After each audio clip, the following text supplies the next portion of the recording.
സ്വന്തം പെറ്റമ്മ തന്നെ മുലപ്പാൽ കൊടുത്ത് വളർത്തിയവനാണ് ആര്? ഇപ്പോഴത്തെ നമ്മുടെ കുഞ്ഞുങ്ങളെ കണ്ടാൽ എങ്ങനെ ഇരിക്കും? നല്ല ബ്രോയിലർ കോഴിയെ പോലെ ഇരിക്കും അല്ലേ?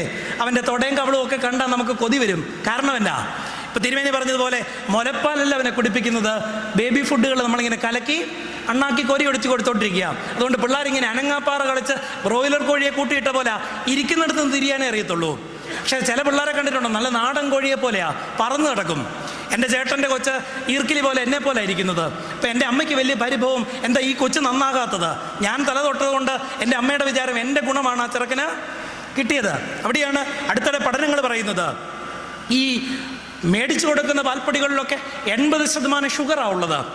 എന്നാൽ അമ്മയുടെ മുലപ്പാലിൽ 80% ഫാറ്റാ. അത് കുടിക്കുന്ന കുഞ്ഞിന് വളരെ ശ്രേയസ്സും ഉണ്ടാകും. അവൻ വണ്ണം വെച്ചിരിക്കണമെന്നില്ല. പക്ഷേ ഈ മേടിച്ചു കൊടുക്കുന്ന പാൽക്കുപ്പിയിൽ കുടിക്കുന്ന കുഞ്ഞുങ്ങൾ എങ്ങനെയിരിക്കും? നല്ല തിളങ്ങിയിരിക്കും. പക്ഷെ 30-ാമത്തെ വയസ്സിൽ അവൻ ഷുഗർ